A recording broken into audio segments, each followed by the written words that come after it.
here, so you want to turn some lights on, otherwise we'll be in the dark. Be fantastic, thank you. Now, what I thought we could use this time for is to... Don't use the end one, please use these two. Okay. Come on. Someone's got to sit here. Okay, don't bite. Next to the headmaster. Okay. Right, yeah. Right, so what I want to use this sort of time for is a couple of things.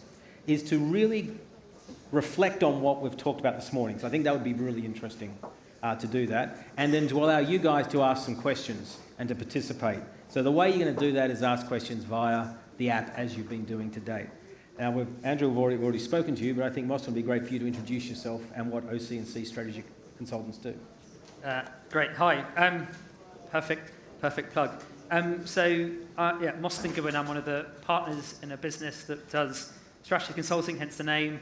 Probably about half of what we do is all things to do with online marketplaces, not just to do with property, jobs and automotive, but we look at the same business model and everything from food delivery to travel to gyms to anything you can possibly imagine where there's no physical good. We look at that business model. So we do lots and lots of work in online property. We've probably worked on 20 or 30 corporate engagements over 20 years for investors or for corporates, but I think we've got a bit of a broader perspective, but really looking forward to the debate.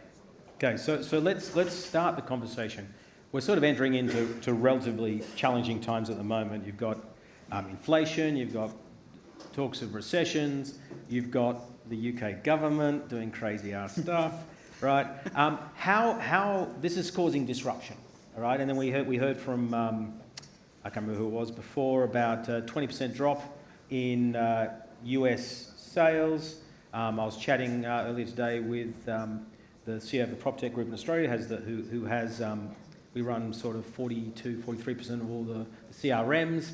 There's a significant decline in sales in the Australian market at the moment. How do you see this trend that we're incurring, or this macroeconomic issue, affecting the portals in the established markets? Because let's focus as well on established markets in particular.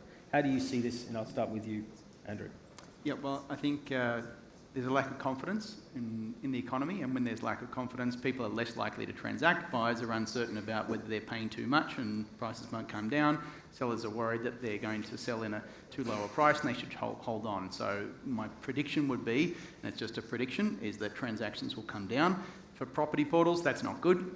Less transactions means less properties going up onto the portal. The one counter-cyclical element is that if there's less demand for properties, though, the selling of those properties takes a bit more work and needs to be advertised a bit harder. So I'd say it's likely that the number of transactions will come down. That's a headwind. Possibly there's some tailwind in the agents having to put more money into advertising in order to shift those properties that are on the market. Okay, Mostyn, I'm going to give you a second to think about that. Two quick things. Can we please bring up the questions so that we can see questions coming up on the screens here? And second, anyone who's standing up the back and wants a seat, we've got lots of seats down the front. So Mostyn, what's your view on the... Well, I think, I agree with what Andrew's saying. I think probably two builds on it. Firstly, if you look back over the last 2 or even 3 recessions, it only takes about 18 months for the portals to kick back in again.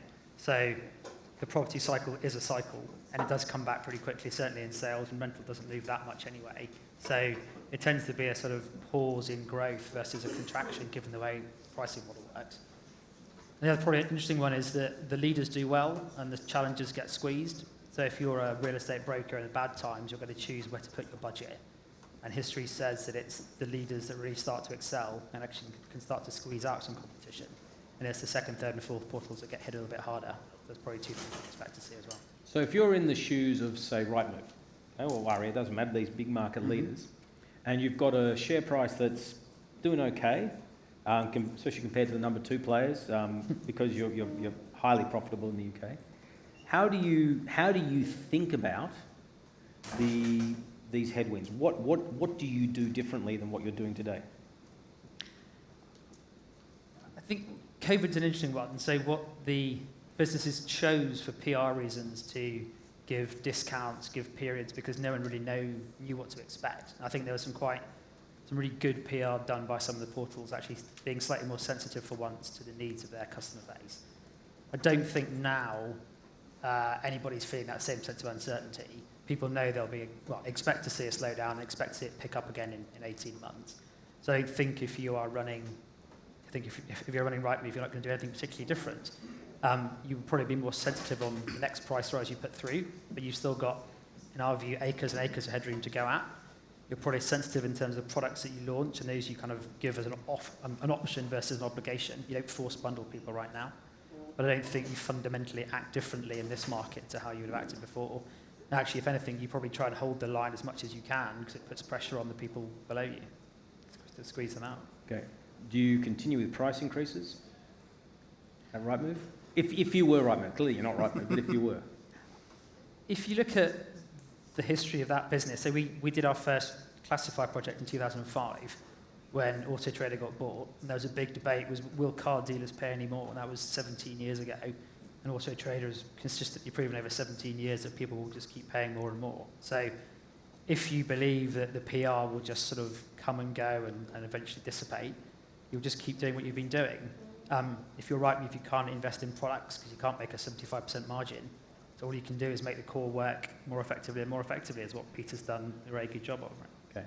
Because what was interesting is I think it was one of Constantine's slides, he had Rightmove was capturing around 5%, I think, of the revenue pool. That's right.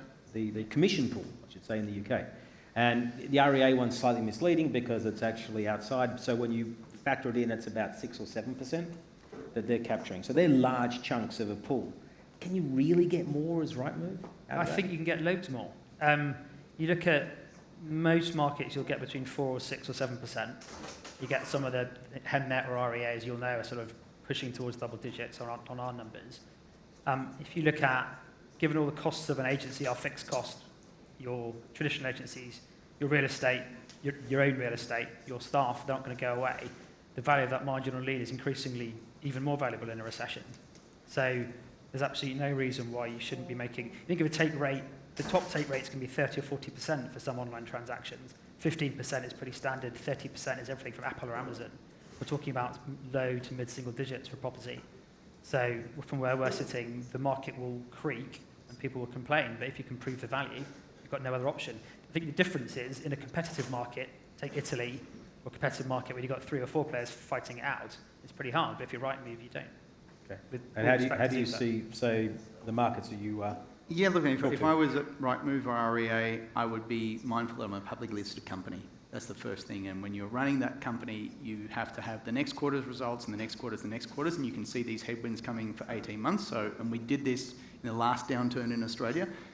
You shave costs is the first thing, and just be a bit more prudent in the way you're spending money. Make sure you're not, growing your cost base faster than you're growing the revenue base. Continue the course on price increases, but moderate them, and make sure you give a lot of money back to the industry, because the industry is hurting and you want to be seen as supporting the industry. So I think not pushing too hard on the price increases and moderating costs. Is this an opportunity for the big guys to squeeze out the new entrants just by putting the prices up a little bit, forcing the agents to make a choice? And clearly they're going to have to stay with the big guys and maybe not spend on some of those tier, 2, 3, numbers 3, 4 and 5 in the market, and really squeeze them out? Yeah, I don't think the big guys really spend a lot of time worrying about the new entrants and squeezing them out. It may be an unfortunate and a byproduct of what they're doing, but I don't think there's a need or a desire by the leading players to actively squeeze out the new players. I think that's very, very generous. I think if you're quite a lot of these markets still have got 4th and 5th players that are kicking around. Part of the move to a subscription model is, I'm going to take the first X £1,000 of your agent money, and everyone else can compete for the rump. So the more of that X £1,000 I can take year on year, I'm going to make people compete for a smaller and smaller pie on the end. It's not anti-competitive, it's just good business. So I'm slightly more black and white, but yeah. I know what I'd do. Yeah, exactly. Put my prices up and squeeze them out, right? Exactly. Because you don't know what's going to happen in the future. Now, we talked a lot about seller leads, but you think about a recession, you think about the market, there are probably a lot more sellers than there are buyers. So how do you, as one of these market-leading portals, start to think about, we've talked about seller leads and monetizing those, but is that now relevant over the next 18 to 24 months, or as relevant as it may have been? I don't think it's any more or less relevant than it was. I personally think the seller lead opportunity has probably been a bit overhyped. There is a lot of expectation that property portals will make enormous pots of money from seller leads, and that's proven much harder to do. And from my personal experience, it's proven hard to do, partly because agents are quite good at capturing seller leads themselves. They've been doing it for a long time, and it's difficult to generate a seller lead generation experience digitally that is, fully replacing agents. And then it's hard to monetize. We certainly tried to monetize in a faulting way at REA some seller lead propositions, and there's another go around with property now, but it's not an easy thing to monetize. So I'd say that's a long-term investment that you'll continue making through this period, but I wouldn't be increasing or decreasing the emphasis right now. From that perspective? Entirely agreed. Suppose any additional thought is lots of these products, as you're saying, Simon, are clearly market cycle dependent. And we have gone through a great period of time for a seller lead business in a very, very hot market in most of Western geographies. As that calms down, the value of those leads must change. So I think there has to be something in that. Okay. There's a couple of questions coming here around this. One is seller lead generation versus buyer lead generation. European players have been in the seller lead generation mode, while the US players are in the buyer lead generation mode. Why? Do you have a view on that? Well, the US market is totally different than the market in Europe and pretty much the rest of the world, in that buyer leads are much more valuable. They always have been. The core business of Zillow and Realtor.com and others is buyer leads, largely because buyers agents exist in large numbers and they make half of the commission, and that's 3%. So it was much easier for Zillow, Realtor and others to simply sell off those buyer leads and generate revenue from that rather than selling seller leads. They do sell seller leads, but it's a very small percentage of their total business compared to buyer leads. And it's right on the edge of my sort of European knowledge, but as I understand it, most of the leads get published through MLSs anyway. So the whole concept of seller lead generation is the lead is there because the property is there. So it's like a different model anyway. Yeah, so it's a very different model, different structure, it drives very different dynamics in the market from all players. Is there room for supply to increase, so for the number of listings to increase, in both rental and sales if there is a deep recession? Or do we think that people will sell their homes and move to rentals, which will tighten the rental market? That's a multi-level question.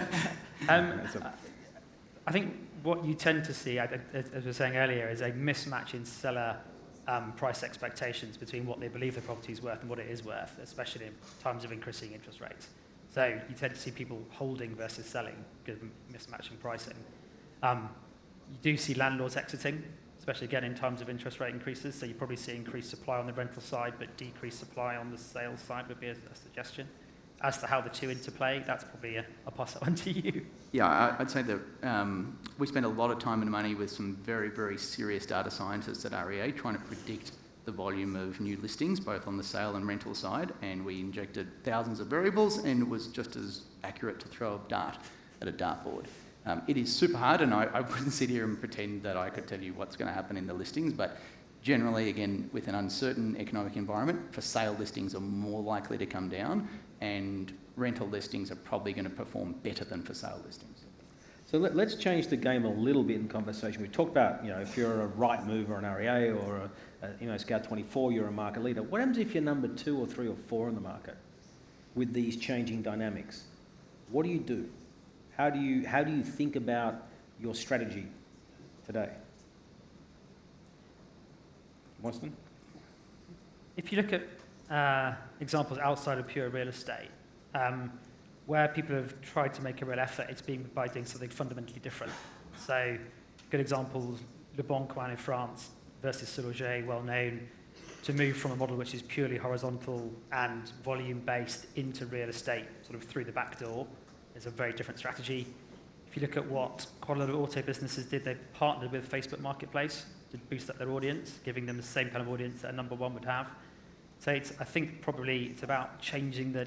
You're going to lose in a sort of pound for pound battle.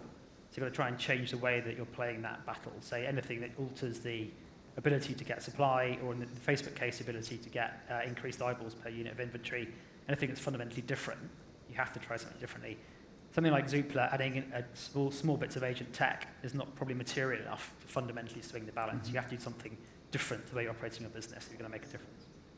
Yeah, I think it depends if you're a distant number 2 and 3 or if you're a close number 2 and 3. So if you're a close number 2 and 3, probably not a significantly different playbook from the market leaders, which is prune your costs, make sure that you're adding extra value to agents. I think there's a chance for the number 2s to be seen as the good guys in a downturn period. When agents are struggling, you want to become the agent's friend and make a long-term bet that you can gain some market share and gain some favour from agents in particular and build the business up when the cycle turns and be their friends. If you're a very distant number 3, perhaps it's going to be too much, whether it's deliberate or inadvertently being squeezed by the market leaders. It's time to look for something radically different in your business model.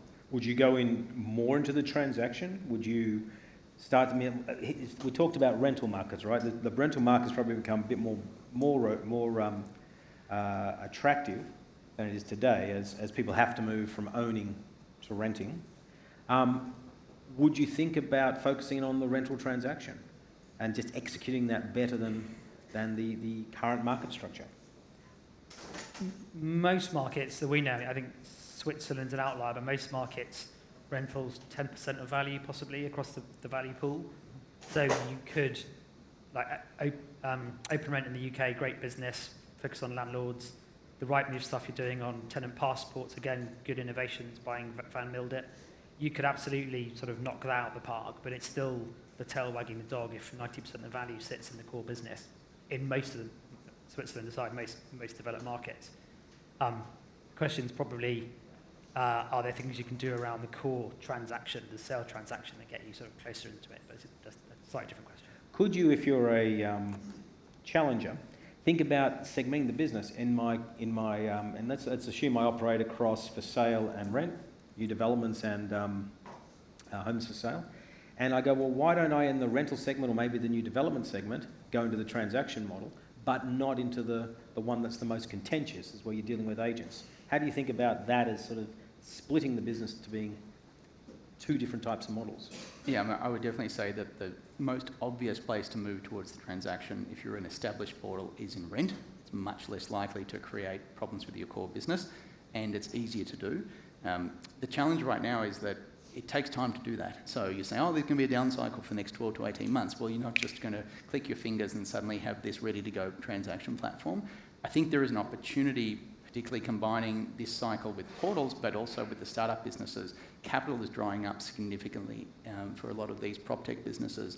So I think if we look outside the portal space and you're thinking now might be a good time to actually add on to my portal business by acquiring some of these businesses. So there's a lot of very interesting businesses that have transformed the rental journey and starting to digitise the transaction, but are they going to be able to survive on their own for the next 12 to 18 months in tight capital markets? If I was a number 2 or number 3 player with decent balance sheet, I'd be thinking about looking to buy into that space. Mostyn, what do you think? I think that's right. I think that there's a sort of specific... in some countries, the same agent is the rental agent and is the sales agent. And the rental book is a highly valuable annuity that they can cream off 10, 15% if they're adding in maintenance on the top.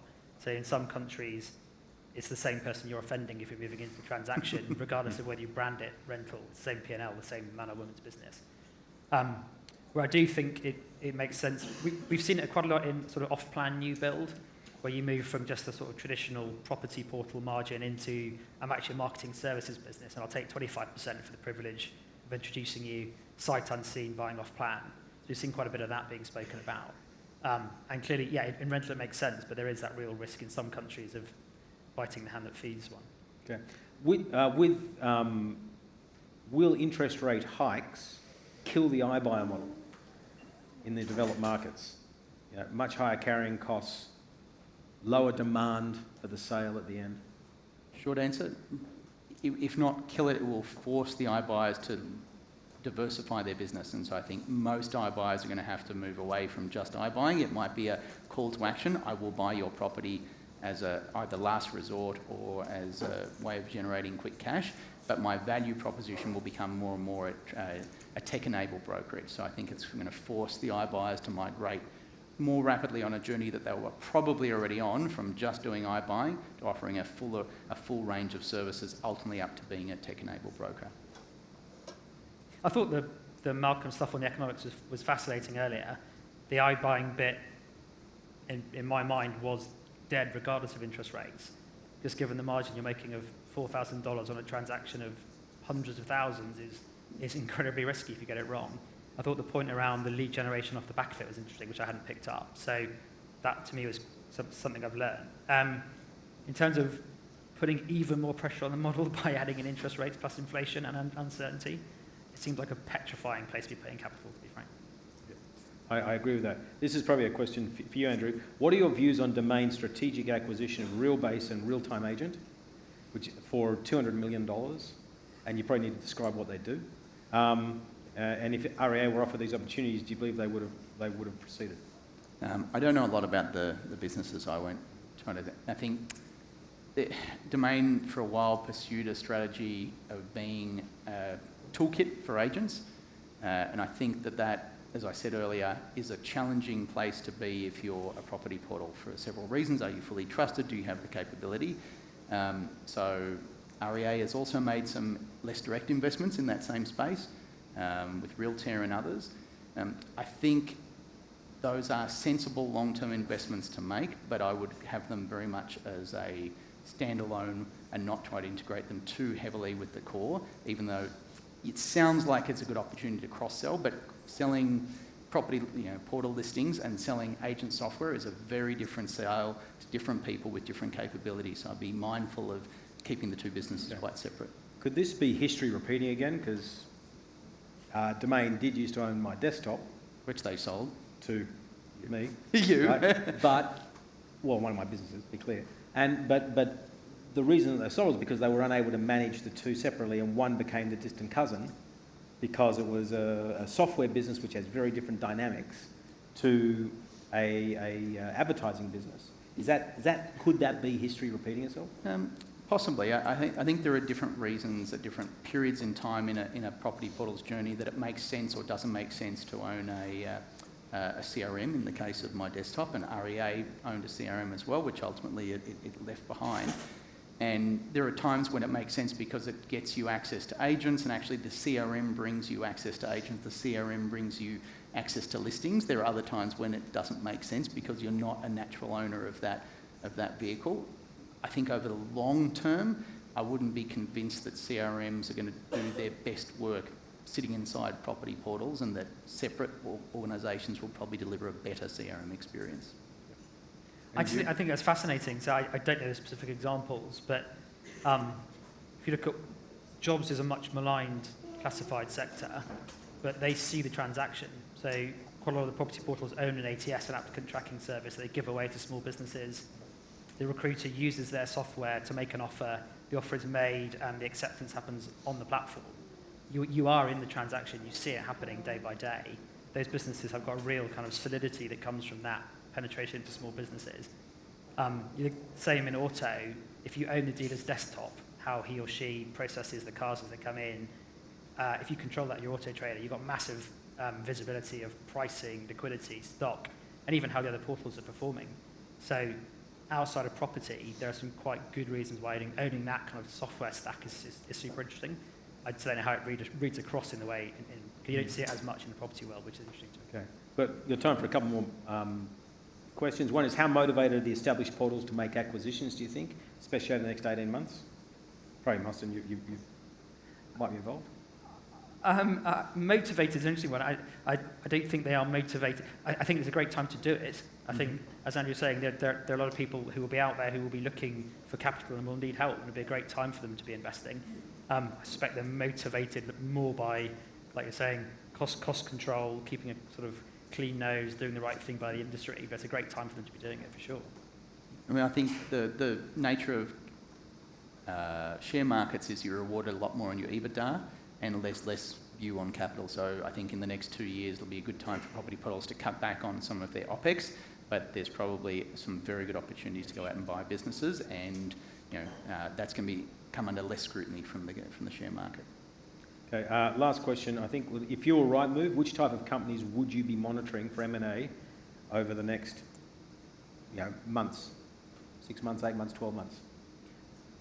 I kind of know the answer to that one, so I can't really answer that. So I'll pass it to my right, but I'm going to answer more generically for somebody else. Yeah, I think being in the rent transaction space, I think that is the next domino to fall in the transaction area, and there are good businesses that are starting to really digitise the transaction. Alternative finance models, talked about it a little bit earlier, but I really like businesses like Generation Home, which are offering a different way to do mortgages. And so rather than just becoming a same old digital mortgage broker, actually offering something different and transforming the experience for users would be an area I'd look at. Okay. And the last question I want to ask is, what interesting businesses, and doesn't have to be in the transaction space, but in the broader prop tech field, have you seen over the last 3 to 6 months that we should all look at? Do you want to go first? I suppose it's an obvious one, but we were lucky enough to do some work with the Emerging Markets Property Group, EMPG, and just learning how radical you can be and the things you're getting up to, not just in auto, but in terms of actually being an estate agent, offering partial ownership schemes to residents, which are effectively real estate investment trusts, buying off plan, even now getting to development under a separate brand. So to see how radical you can be in the right emerging developing market, I thought some of the stuff they're doing was really quite exciting. But again, not the kind of things you're going to do if you're based in Berlin or London, but if you have that sort of flexibility, they're super interesting. Yeah, similar to the other answer, I think those people who are offering alternative ways of financing a property transaction are the most interesting ones to watch.